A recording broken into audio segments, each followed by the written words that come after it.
Mga katrops, welcome back sa aking channel, Sports Rock PH. At may pag-uusapan natin ng balitang pagkuha ng Los Angeles Clippers kay James Harden. Pag-uusapan na rin nga natin dito sa ating panibagong video ang balitang makikipag-usap pa nga daw po sa ibang mga kupunan si Kyrie Irving at ang balitang kumpirmado na nga daw po na pipirma ng isang superstar sa Los Angeles Lakers.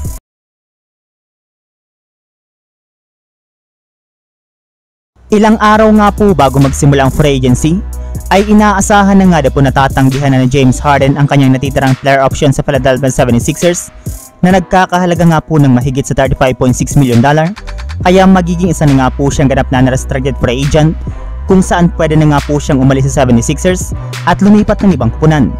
At dahil nga po dyan mga katrops, ay marami na nga pong mga nagsisalbasang teams na interesado sa pagkuha sa kanya ngayong offseason.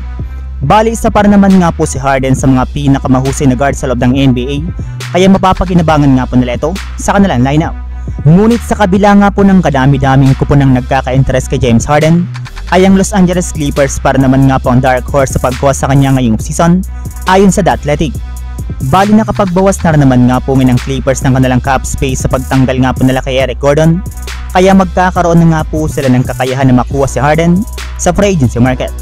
Samantala, pumunta naman tayo sa ating sunod na pag-uusapan sa balitang makikipag-usap pa nga daw po sa ibang mga kupunan si Kyrie Irving.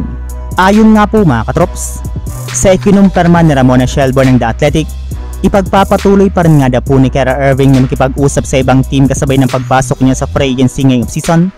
Gayong desidido nga po siya na makahanap na ng team na paglalaroan niya hanggang sa matapos ang kanyang karir sa NBA.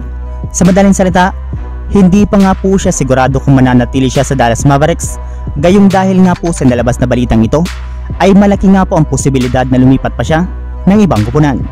Habang dumako naman tayo sa ating sunod na pag-uusapan sa balitang kumpirmado na nga daw po na pipirma na ang isang superstar sa Los Angeles Lakers.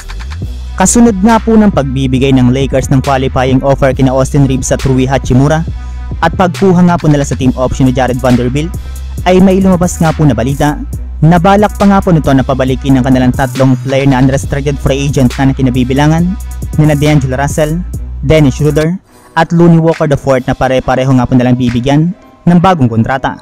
Yes, maging ang kanilang third superstar nga po ay kumpirmado ng bibigyan nila ng 2-year contract ngayong offseason. Kaya dahil nga po dyan ay kompleto pa rin nga po ang Big 3 ng Los Angeles Lakers. So yun lang mga katrops, ang handog kong story ngayong araw.